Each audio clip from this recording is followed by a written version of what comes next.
jaillirent les premiers feux sur les collines du Bosphore, jamais ne s'éteignirent ici les lumières de la ville. Cette ville, qui se farde de néons, c'est une très vieille dame. Son nom de jeune fille était Byzance. Elle fut Constantinople par son mariage avec Rome, Stamboul par droit de conquête. C'est une patricienne qui préserve son âme pensive dans le tumulte des roturiers. Tour à tour, elle se fait nonchalante et dure à la peine.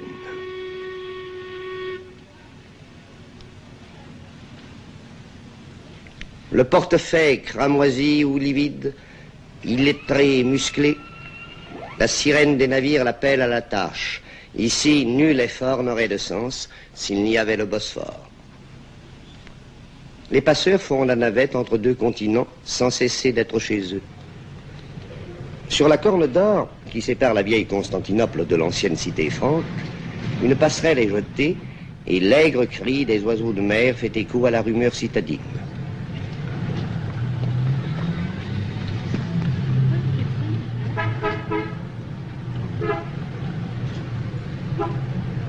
Le fleuve marin trace la frontière du jour et de la nuit.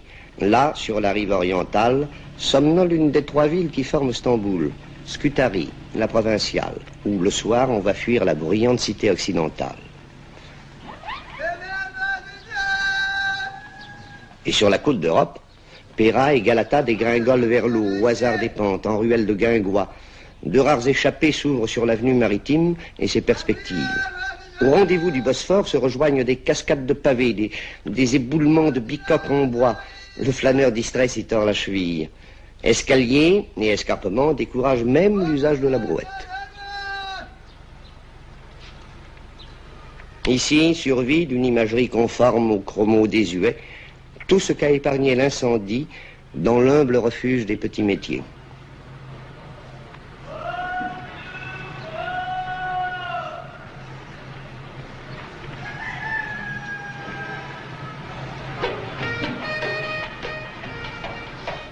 Abreuvé d'eau et de thé, l'indifférence s'assoupit là, au fil des heures. Un journal est un écran entre le réel et le songe.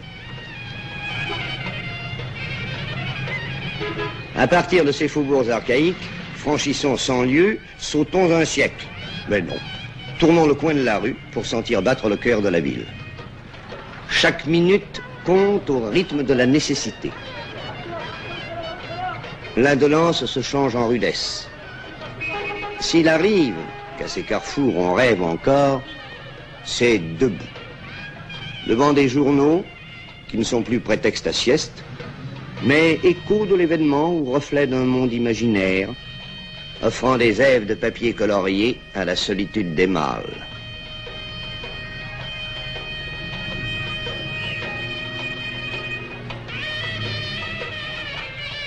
Dolmouche signifie complet. Cela se dit d'un taxi qu'on emprunte à plusieurs pour parcourir un même itinéraire et qui souvent est la propriété de plusieurs associés. Mais au volant, c'est chacun pour soi, à ses risques et périls. Tous les chauffeurs sont des champions, vous dit-on ici, en ajoutant les autres sont morts. C'est casse-cou. La ville est mal faite pour les accueillir. Les rares dégagements se referment sur des artères tracées au temps des fiacres. Condamné par l'urbanisme de demain, le haut de Péra reste le centre étriqué, incommode, d'un quartier d'affaires où 1900 se survit. La rue est masculine. La féminité y affirme sa présence prudemment. Les mères hésitent encore à user des droits depuis 30 ans acquis. Les filles, avec réserve, entrent dans le XXe siècle par le chemin des lycées. La loi, on la sent partout présente, obéit, discipline, désir d'ordre, notion neuve que la Turquie impose dans la rue, grave dans la pierre et le bronze. Atatürk, le fondateur, règne sur les quartiers neufs du Nord, où le glaive de la révolution militaire trace les perspectives de l'avenir.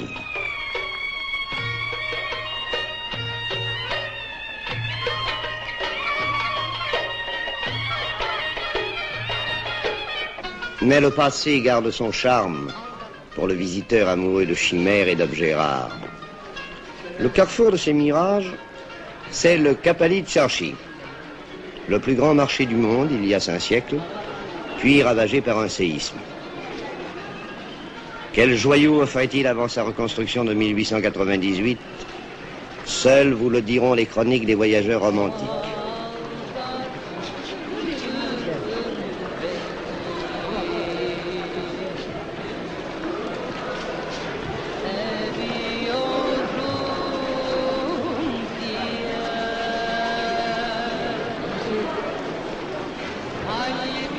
Ce qu'on vous y propose maintenant, la pacotille japonaise y tient autant de place que l'artisanat local ou la corporation des orfèvres.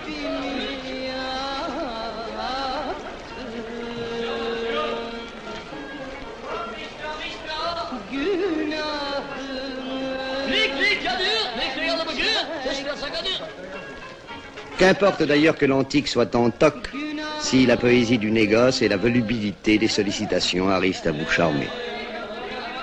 Il faut s'égarer exprès dans ces 92 rues aux 3000 boutiques pour découvrir la vérité des passants, sinon celle des objets. Celle-ci prend sa revanche au terme du chemin. Les babouches sont d'origine.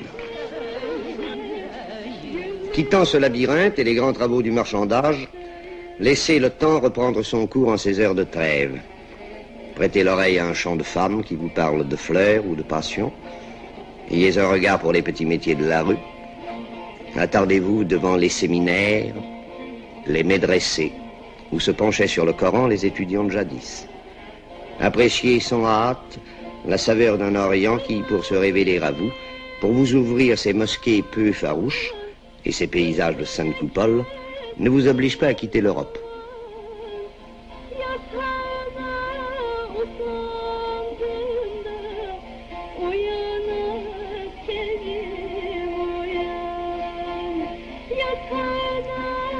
Plus rien ne presse.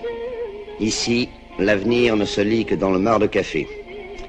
Pour ces désœuvrés taciturnes, le présent s'écoule sans parole et sans rire, apparemment sans besoin, dans cette torpeur de l'esprit qu'on nomme le Kiev. Rien que des hommes. Aucune règle n'exclut leurs compagnes de ces rendez-vous moroses. La coutume les en écarte. La boisson usuelle est le verre de thé avant le café, la limonade, le jus de fruits et le raki. Mais cette anisette se consomme discrètement, sans excès. Les consommateurs ne cherchent pas de divertissement plus fiévreux que les joies paisibles du jaquet ou des dominos. Il leur suffit, semble-t-il, de ne rien faire, de ne penser à rien. La nuit, l'avenue de l'Indépendance, Istiklal Caddesi, prend l'allure d'une grande foire du trône en plus épicée ou d'un petit Broadway.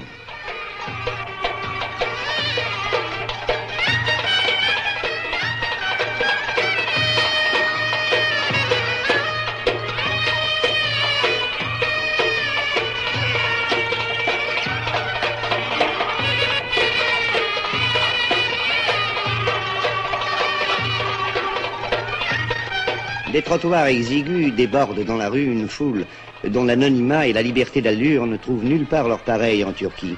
Une liberté nuancée de frustration, comme en toutes les civilisations où l'homme, en ses plaisirs, renonce à la présence féminine pour être sûr d'en priver autrui.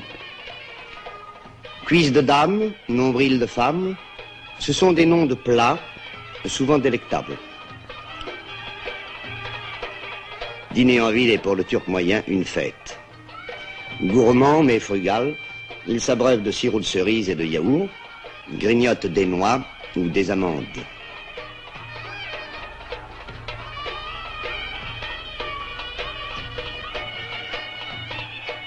Il raffole des fruits, dont les étalages jettent de vives couleurs dans la grisaille de la rue, une note d'abondance dans un décor de vie modeste.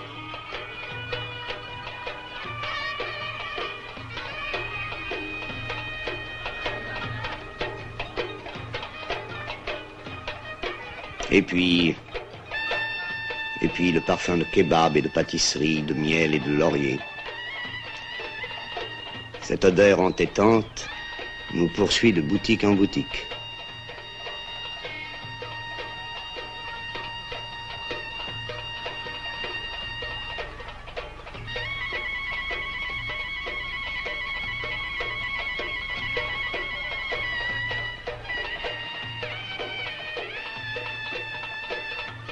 Le père des Turcs, d'un regard impérieux, surveille ses enfants.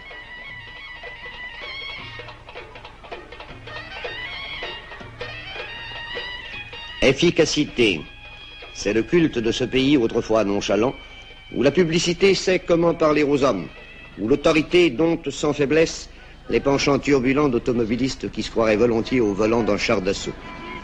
Rare en province, ici, la voiture n'est plus un luxe. L'usage de l'avertisseur dut être interdit à Istanbul bien avant Paris. Et dans cette cité sans plan, les sens uniques sont si nombreux que le plus court chemin d'un point à l'autre vous entraîne souvent dans la direction opposée. Mais au bout de toutes les routes, il y a l'eau, dans cette ville-musée qui est aussi le plus grand port de Turquie. Les mouettes vous accueillent à la sortie des cinémas. La moindre emplette vous entraîne en mer. Ceux qui partent, ceux qui arrivent, ceux qui restent, tous se retrouvent sur le pont de Galata.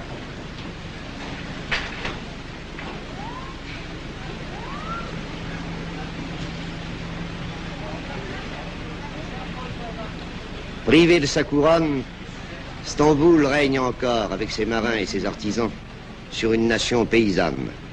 Elle ne fait plus la loi, mais fait encore l'opinion et la mode. Jadis, les Grecs, pour désigner leur Constantinople, disaient simplement la ville, Istinbolin. Les Turcs ont repris le terme, subi le charme. Capitale déchue, métropole vivante, Istanbul reste pour eux la ville, la seule. Les palais qui bordent la mer sont en partie construits sur pilotis. Les salles inférieures sont parquetées de planchers de cèdre qui couvrent la surface de l'eau et que l'on enlève lorsque les dames du sérail veulent s'exercer à la natation.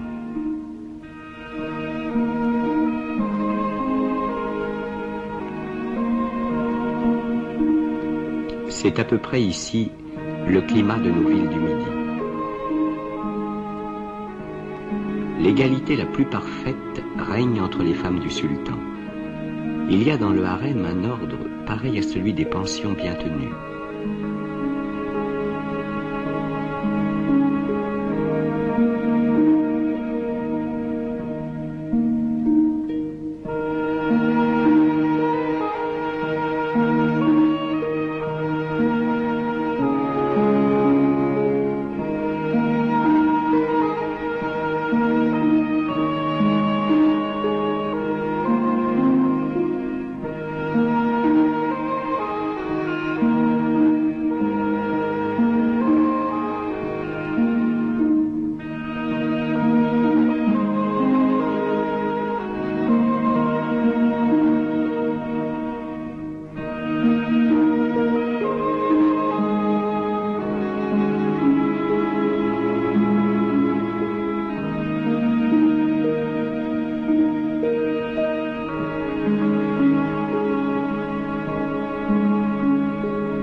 La Corne d'Or est un golfe d'un quart de lieue de largeur et d'une lieue environ de longueur.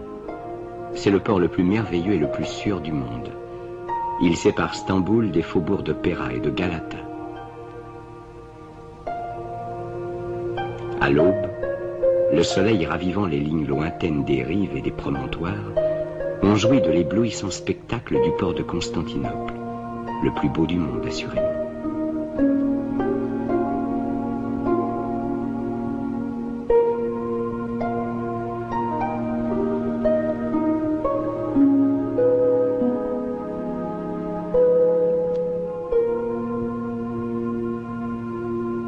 Le Bayram des Turcs ressemble à notre jour de l'an.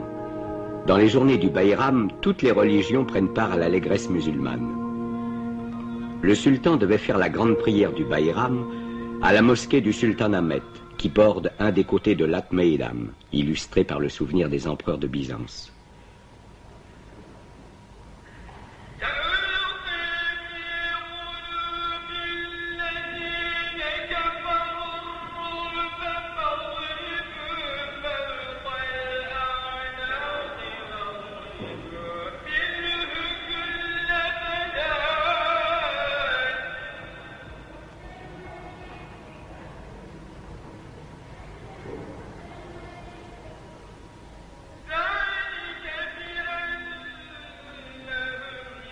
Cette place est oblongue et présente toujours son ancienne forme d'hippodrome.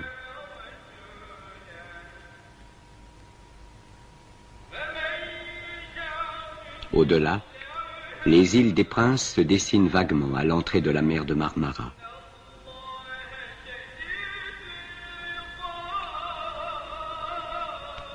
Les gens des divers quartiers affluaient vers Sainte-Sophie.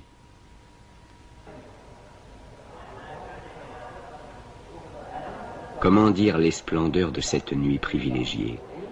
Comment dire surtout le motif singulier qui fait, cette nuit-là, du sultan le seul homme heureux de son empire?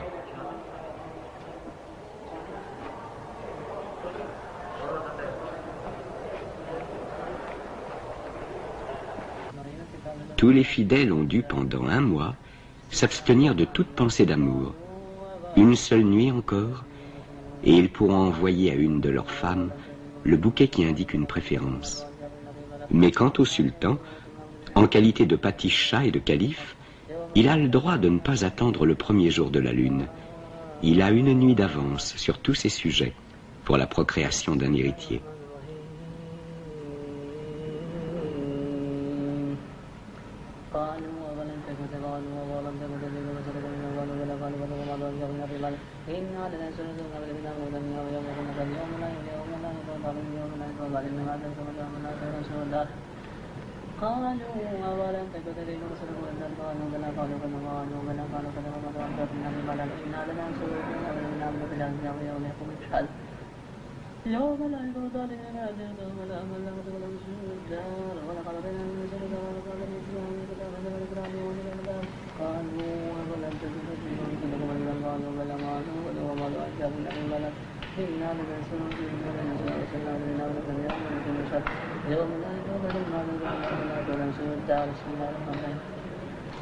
Si l'on se rendait compte de la dignité et de la chasteté même des rapports qui existent entre un musulman et ses épouses, on renoncerait à tout ce mirage voluptueux qu'ont créé nos écrivains.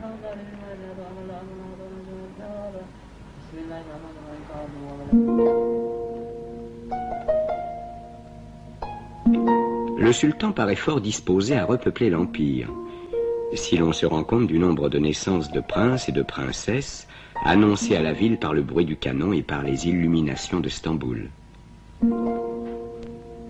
Le sultan est aussi peut-être le seul des Turcs qui puisse se plaindre de l'inégalité des positions. À lui seul, dans son empire, il est défendu de se marier légalement, et il ne pourrait davantage épouser une étrangère. Il se trouve donc privé des 4 femmes légitimes accordées par Mahomet à tout croyant qui a les moyens de les nourrir. Ces sultanes, qu'il ne peut appeler épouses, ne sont originairement que des esclaves, de telle sorte que le sultan, réduit à n'avoir pour femme que des esclaves, est lui-même fils d'une esclave.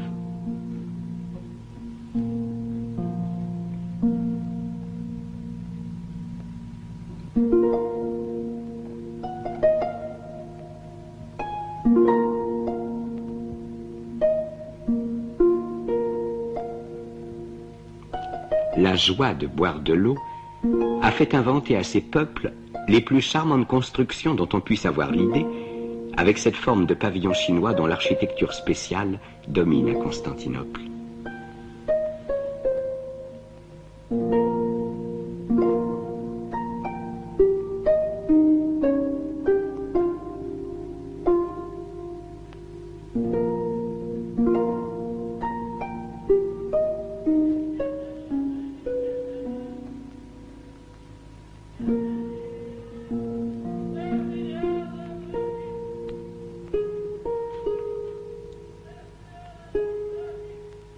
Rien n'est plus vertueux au dehors que ce paysage d'idylle, que ces maisons de bois dont les portes s'entr'ouvrent çà et là pour laisser paraître les ménagères matinales.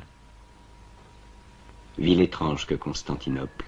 4 peuples différents y vivent ensemble, Turcs, Grecs, Arméniens et Juifs, enfants du même sol, se supportant beaucoup mieux les uns les autres que ne le font chez nous les gens de diverses provinces ou de divers partis.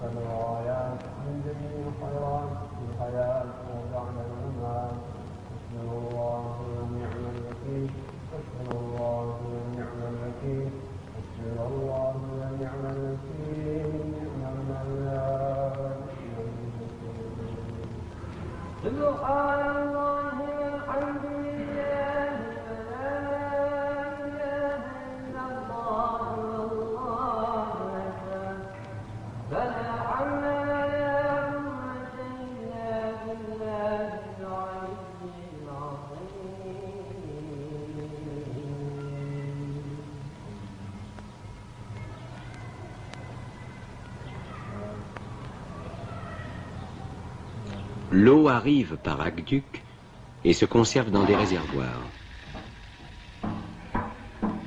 Elle prend souvent un goût désagréable, de sorte qu'en raison de la rareté de cet élément, il s'est établi une école de buveurs d'eau, gourmets véritables au point de vue de ce liquide.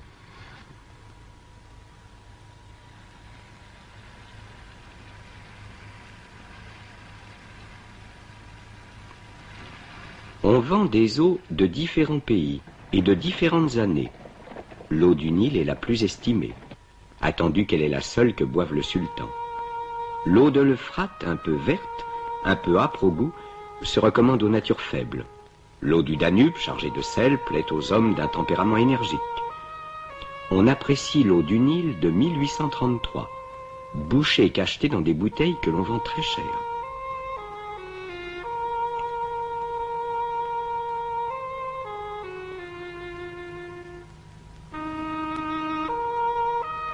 Cette cité est le sceau mystérieux qui unit l'Europe à l'Asie. Si son aspect extérieur est le plus beau du monde, on peut critiquer, comme l'ont fait tant de voyageurs, la pauvreté de certains quartiers. Constantinople semble une décoration de théâtre qu'il faut regarder de la salle sans visiter les coulisses.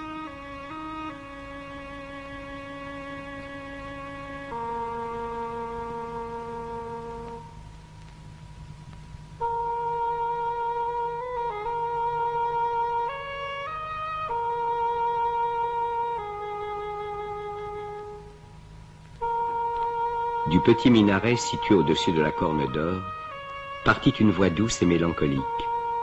Je ne puis résister à une émotion étrange. La terre imprégnée de rosée répondait avec des parfums à la brise marine qui passait pour venir à moi, au-dessus des jardins de la pointe du Sérail. Le soleil dessinait au loin cette géographie magique du Bosphore, qui partout saisit les yeux, à cause de la hauteur des rivages et de la variété des aspects de la terre coupée par les eaux.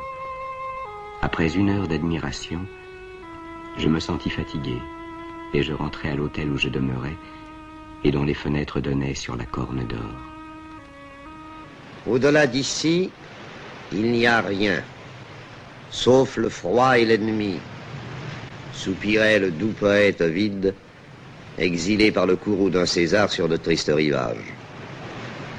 Le nom de Ponteuxin s'est perdu dans les atlas anciens, mais pour les Turcs d'aujourd'hui, comme pour le Romain d'il y a 2000 ans, au-delà de ces eaux turbulentes, il n'y a rien encore. Rien que l'ennemi et le froid. La bise de la mer Noire souffle-t-elle? Sur les détroits s'affolent les mouettes. Les pêcheurs rentrent au port. Et soudain s'inversent les saisons. Poiras et Lodos, vent du nord, vent du sud. C'est leur imprévisible alternance qui commande la couleur du ciel et le plaisir de vivre sur ces dunes où chaque pas éveille le souvenir. Là s'implanta, voici 26 siècles, un capitaine de Mégare, à la tête de ses matelots. Il s'appelait Byzas et, de son nom, baptisa l'extrémité de l'Europe.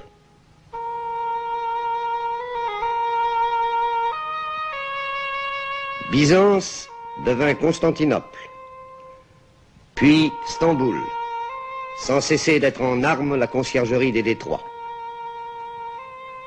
Enlacée par le fleuve marin qui fait sa diversité, la triple ville est inséparable du Bosphore.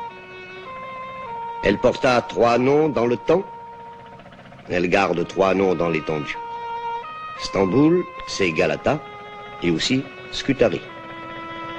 2 continents qui, au bord de l'eau, se souviennent chacun d'autre chose.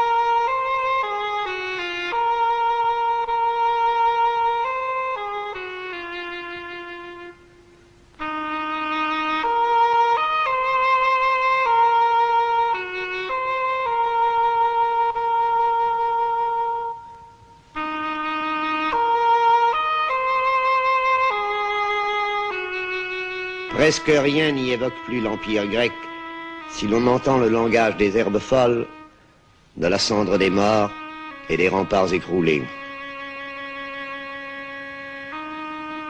Au-delà de ces murailles commence l'Asie, avec cette Anatolie fauve et ocre, si méconnue, presque inchangée.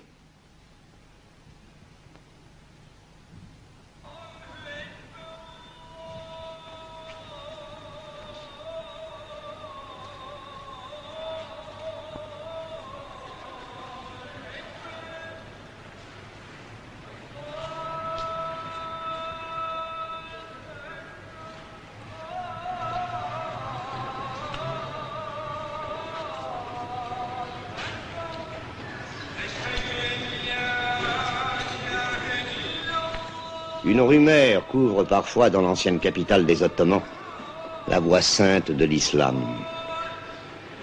C'est celle d'un monde quasi familier, presque moderne.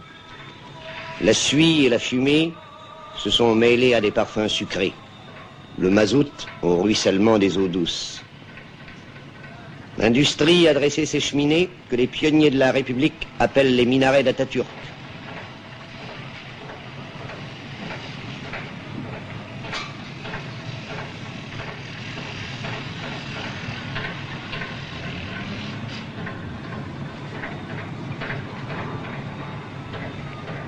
Les caïques servent de péniche.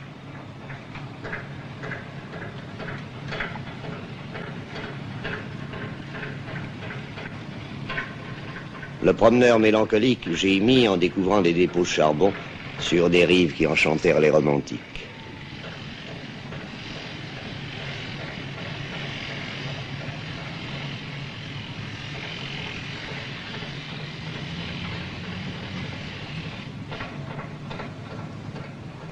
Mais pour cette âme friande d'harmonie, se dressent encore les 425 mosquées de Stamboul, héritage préservé du califat. Le temps s'est arrêté dans ce sanctuaire, dédié à la mémoire de Mahomet II, El Fatih, qui força les défenses de la deuxième Rome. Un sortilège frappe de torpeur ce pieux refuge, clos sur lui-même, dans le murmure d'une des 11 000 fontaines qu'offrirent à la communauté les donateurs d'autrefois. Seule la prière y rythme les airs, elle, et les ablutions qu'impose le rite aux fidèles.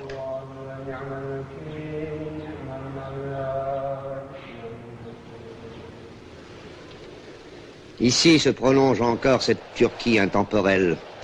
Elle s'appelait Asie mineure dans les relations de voyage d'écrivains démodés.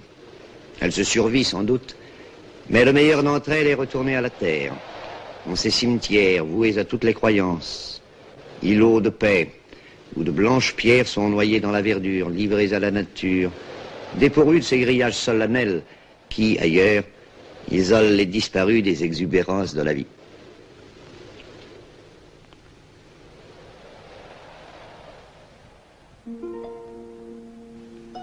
Des images venues d'un autre siècle, comme ailleurs il s'en offre, dans cette ville qui semble la capitale de l'immuable.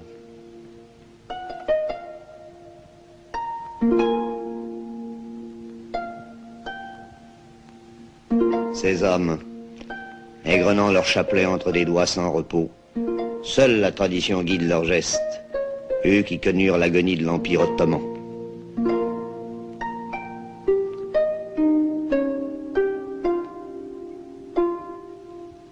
Le Turc n'est plus l'homme malade de l'Europe.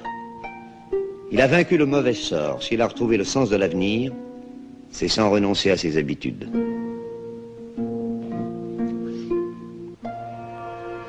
Tour à tour, Stamboul se fait métropole de rêve, ou château des brouillards, que les couleurs s'y affinent ou se brouillent.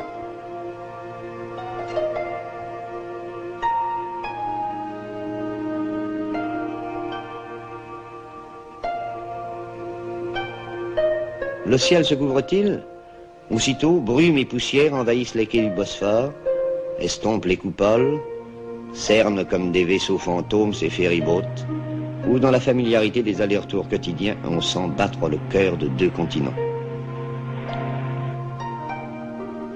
Couleur d'ardoise, de grisaille et de boue, c'est toute la ville alors qui part à la dérive et se noie en eau trouble.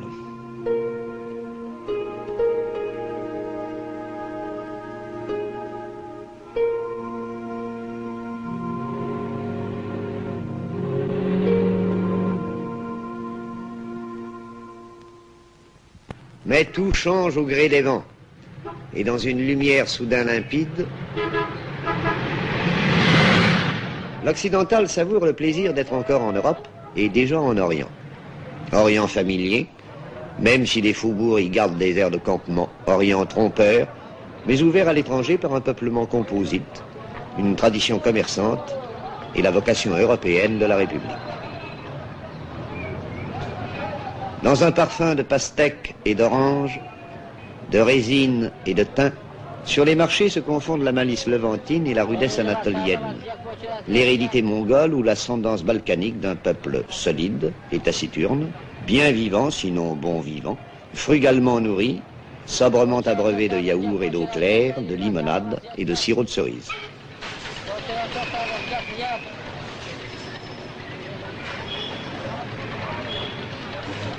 Au plus beau jour, lorsque le gris nuage démasqué retrouve ses reflets dorés, Stamboul est unique au monde et fascine celui que la veille elle aurait rebuté.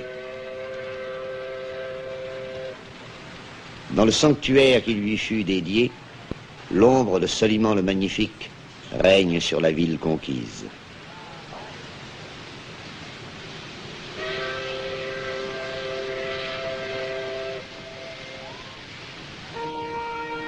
Le souvenir des Génois et des Vénitiens s'accroche au flanc de Péra.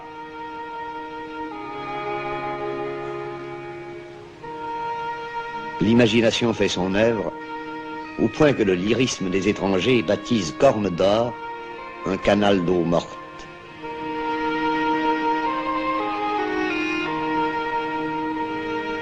Charriant ses courants contraires, mer d'eau douce et fleuves salés, le Bosphore se fait enjôleur, enlaçant 7 collines vénérables.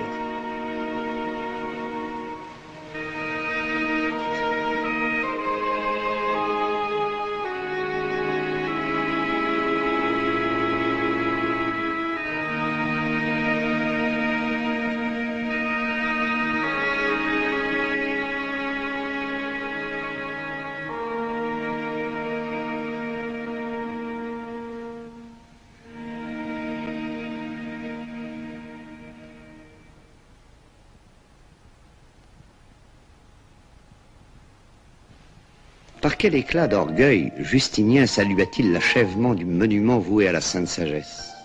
107 colonnes. Il projette une coupole fabuleuse à 54 mètres du sol, en hommage au dieu de Byzance et de son image sur terre, le Basileus. Depuis 14 siècles, Ce temple sublime défie les séismes et les ravages du temps. Bien des édifices n'auront pas cette chance de durer dans une cité où, jusqu'au siècle dernier, la pierre était réservée aux bâtiments publics. Les riches eux-mêmes se bâtissaient des palais en bois, demeures patriciennes de vieilles familles, dont on aime le charme désuet.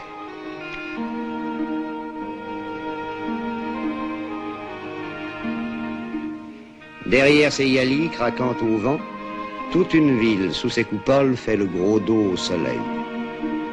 Elle dresse ses ogives étirées, ses arabesques pour kiosques à musique, au bord de l'avenue liquide que Léandre traversait chaque nuit pour étreindre sa bien-aimée. Stamboul a toujours le dernier mot. Elle triomphe dès qu'on s'en éloigne. Alors, une ville qu'on jugeait négligée retrouve son élégance. Et l'on oublie les détails pour ne plus voir que l'ensemble. Le soleil, au départ, rend-il ses phares à la vieille Constantinople. La décevante se fait inoubliable.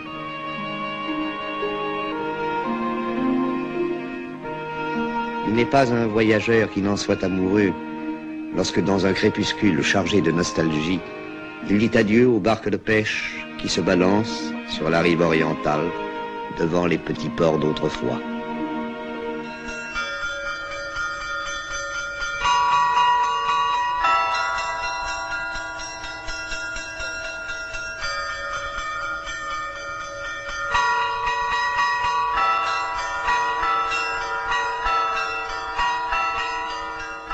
Constantinople, la nouvelle Rome, Istine Pauline, la ville reine, c'est Byzance, qui par le choix de Constantin Ier devint la nouvelle capitale de l'Empire romain.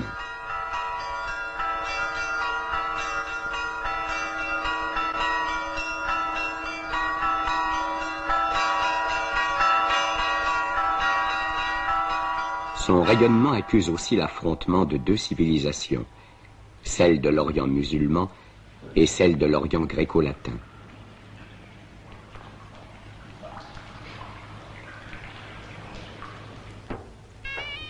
Le 5 février 1451, succède au sultanat un jeune homme passionné, avide de gloire. Méhémet II, chef de 21 ans, est à la fois mystique et réaliste, érudit, ami des arts et cruel. Il rêve de surpasser son grand-père Bajazet et son père Mourad, qui apprirent à l'Europe la puissance militaire de la nouvelle nation turque. Son premier objectif sera Byzance. La force de Byzance ne réside plus que dans ses remparts. Crénelés, protégés par des fossés, gardés par d'énormes tours rectangulaires, édifiés sur 3 rangs parallèles, complétée et restaurée par chaque empereur, cette enceinte majestueuse réalise à cette époque-là le type achevé de la citadelle imprenable.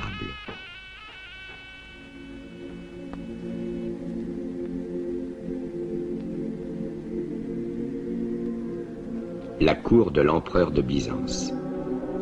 De chaque côté du trône, un lion en or massif frappe le sol de sa queue, ouvre sa gueule, remue la langue, rugit.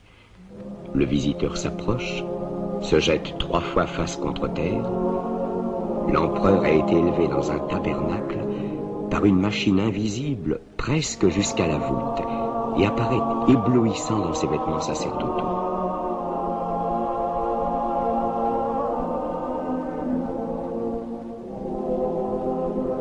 Le faste et le délire s'accroissent pendant le Saint-Office. 30 fêtes religieuses par mois.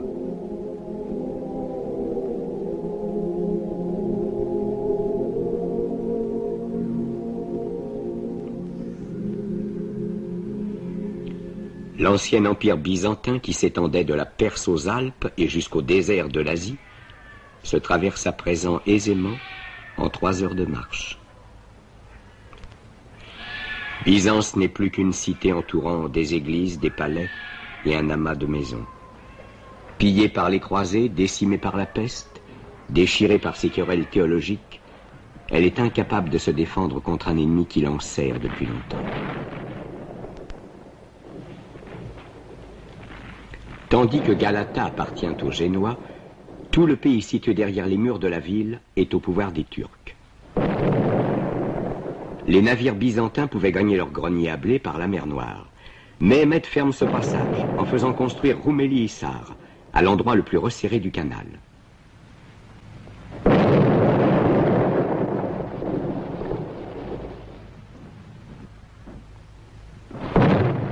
Le 5 avril 1453, une immense armée ottomane inonde la plaine de Byzance. Le sultan, magnifiquement vêtu, chevauche à la tête de ses troupes. Son armée tout entière répète dans la même posture et au même rythme la prière qu'il adresse à Allah. Le siège de la ville a commencé. Le principal obstacle, c'est la Corne d'Or. L'accès est interdit par une chaîne au passage le plus étroit.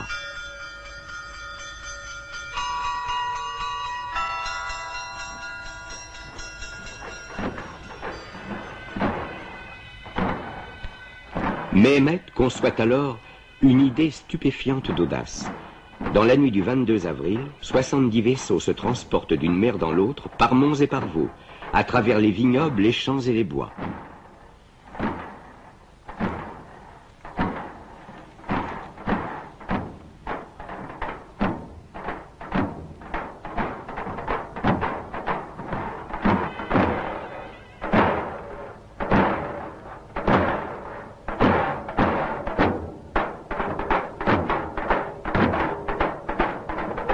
Ce trait de génie a livré au sultan et à son armée toute la Corne d'Or. Le côté faible de la ville se trouve menacé et le cordon déjà insuffisant des défenseurs encore bien élargi. Pas la moindre voile vénitienne n'est en vue dans la mer Égée. Le pape, Venise, Gênes ont abandonné Byzance. Les assiégés ne se leurrent pas. Ils sont 8000 contre 150 000.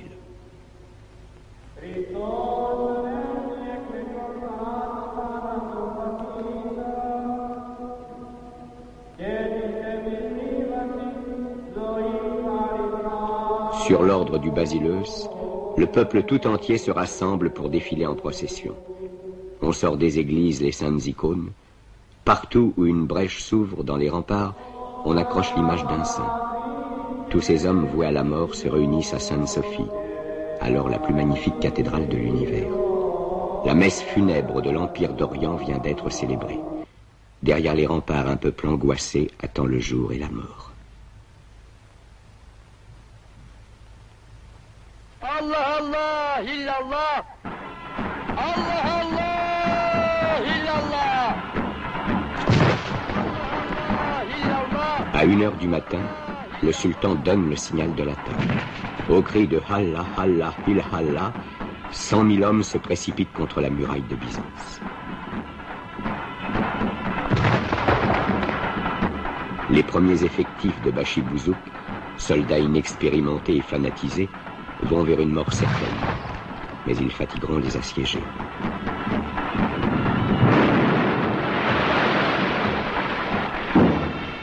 Quand l'aube commence déjà à blanchir, le sultan est obligé de faire donner sa réserve, les janissaires, la fleur de l'armée ottomane.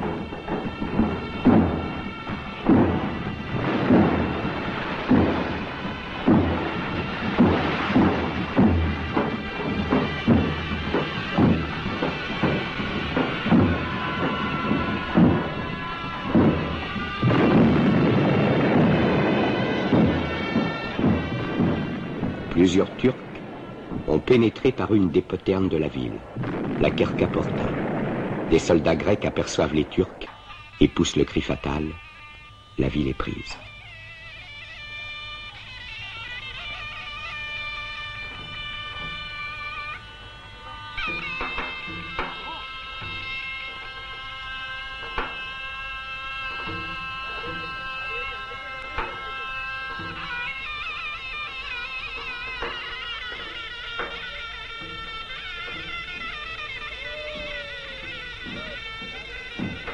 Le vainqueur tient son terrible serment, le sac de Byzance.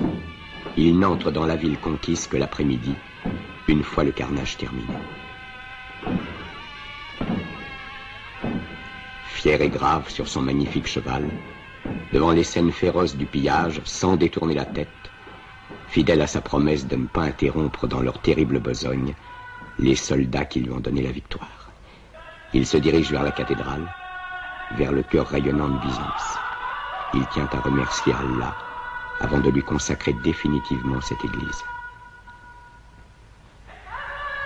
Le lendemain, on démolit les autels, on badigeonne les pieuses mosaïques, et la croix qui dominait Sainte-Sophie s'abat avec un bruit profond.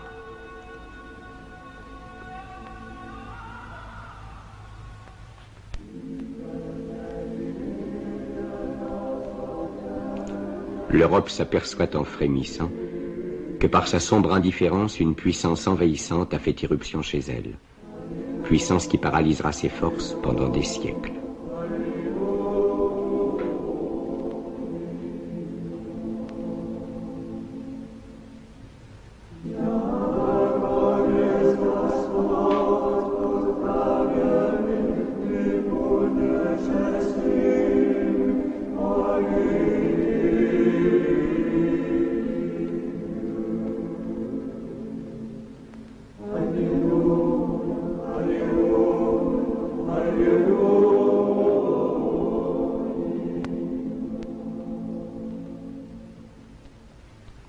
Mais dans l'histoire comme dans la vie des hommes, le regret ne répare pas la perte d'un instant. Et 1000 années ne rachètent pas une heure de négligence.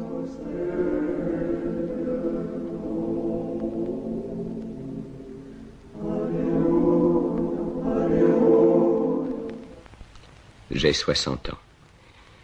Si je pouvais vivre 5 ans encore.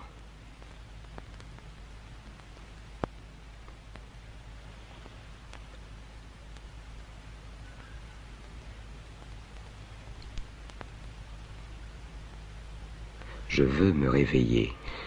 Je n'y arrive pas. La plupart du temps, je ne sais pas où je suis. Mais il m'arrive aussi de me croire autre part. J'ai l'impression que je vais mourir si je ne me réveille pas sur le champ. À Uskudar, dans la maison au bord de la mer, je m'asseyais dans mon lit. Et le cœur serré, j'écoutais âner les bateaux à moteur, battant la nuit, qui s'en allaient dans un voyage sans début et sans fin.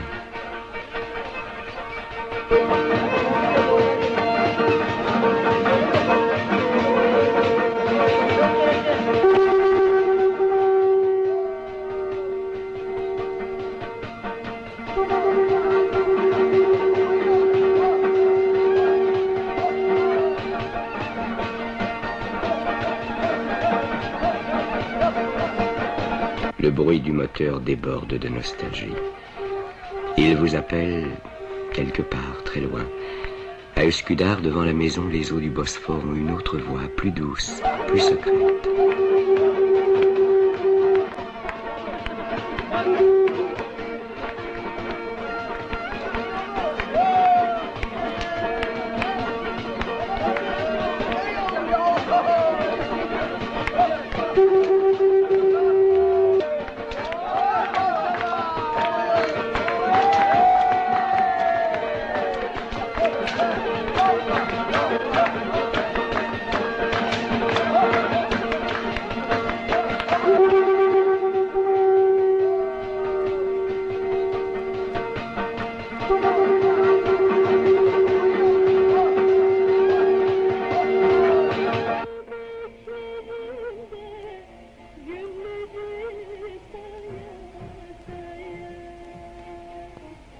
Les pluies de printemps tombent sur Istanbul.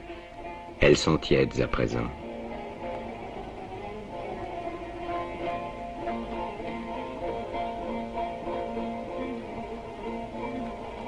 Il y a des villes où tu peux te balader un mois durant sans qu'elles finissent. J'aurais dû aller là-bas voir ce qu'il en est du monde.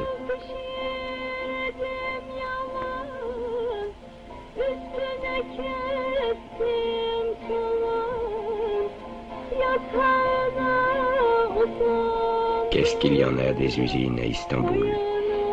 Qu'est-ce qu'il y en a en Turquie? Qu'est-ce qu'il y en a dans le monde? Innombrables. Et combien d'hommes, combien se disent, si je ne trouve pas de travail, si je n'en ai pas, qui sait combien de chômeurs il y a dans le monde.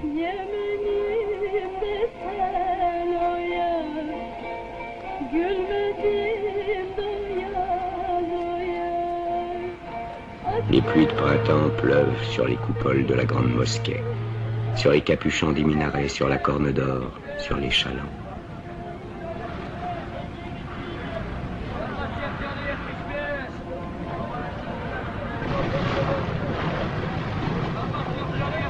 Les pluies de printemps tombent sur le marché aux poissons.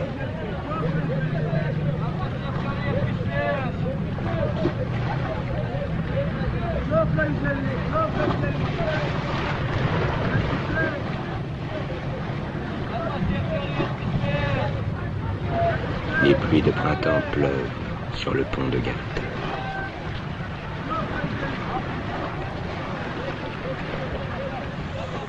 Je n'ai jamais reçu, sans rien donner en échange, d'argent de personne, sauf de mon grand-père les jours de fête.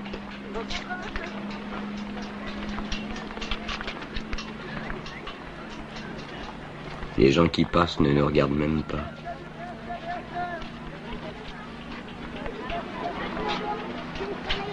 Il ne passe tout de même pas que des salauds sur ce pont. Tu crois qu'on est camelot de père en fiche chez nous, dans la famille? T'es un aristocrate, mon vieux, un fils de pacha.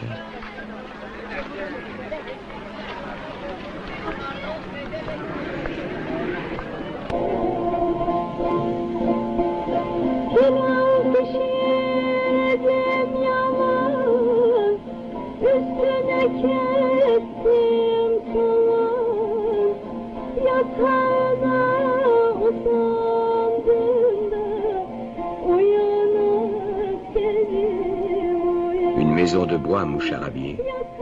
Une bistiette gonfle les rideaux de tulle. La maison est silencieuse.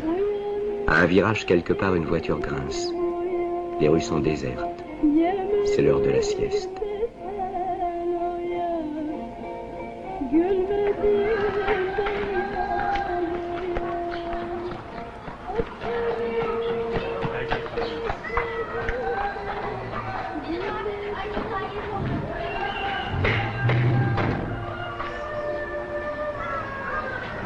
Entre les maisons noircies, aux fenêtres ensaillies pour la plupart, rampe la rue tortueuse, étroite, toute seule.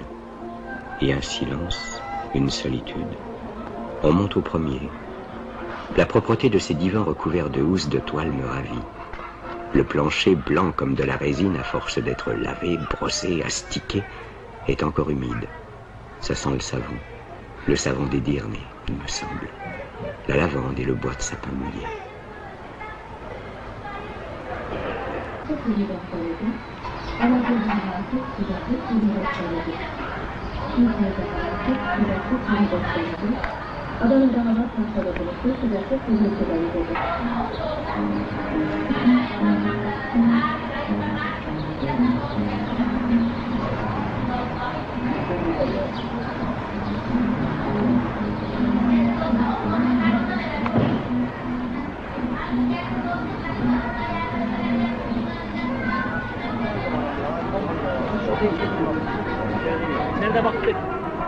Je n'ai pas encore appris qu'il est un métier consistant à soupçonner tout le monde, que l'on ait pour cela des raisons ou non.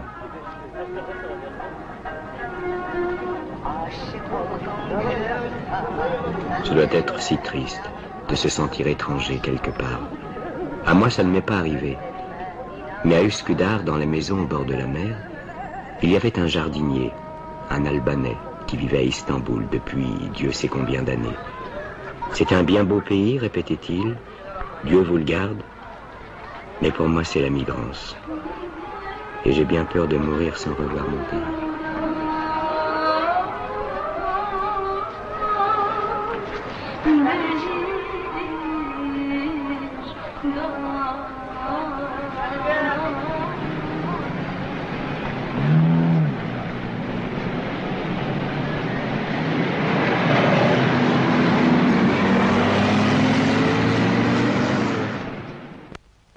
Maître Galip est célèbre pour les drôles de choses auxquelles il pense.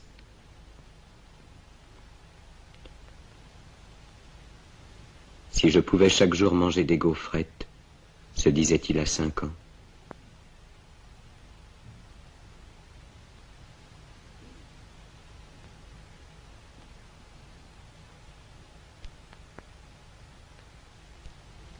Si j'allais à l'école, se disait-il à 10 ans. Si je pouvais sortir avant la prière du soir de la boutique de coutelier de mon paternel, se disait-il à 11 ans. Si j'avais des souliers jaunes, si les filles me regardaient, se disait-il à 15 ans. Pourquoi mon père a-t-il fermé la boutique? L'usine, c'est bien différent de la boutique, se dit-il à 16 ans. Est-ce qu'ils vont augmenter ma paye? Se dit-il à 20 ans. Mon père est mort à 50 ans.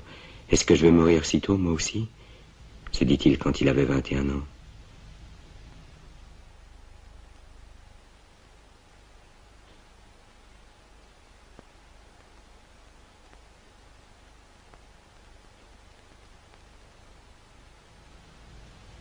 Et si je n'ai pas de travail, pensa-t-il à 22 ans.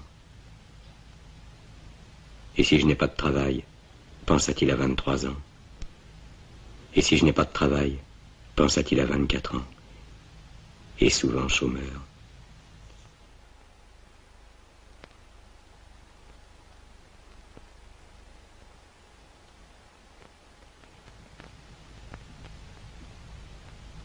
Jusqu'à l'âge de 50 ans, il se dit, et si je ne trouve pas de travail?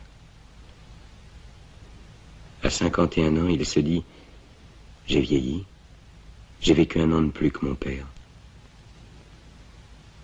Et maintenant, il a 52 ans. Il est chômeur.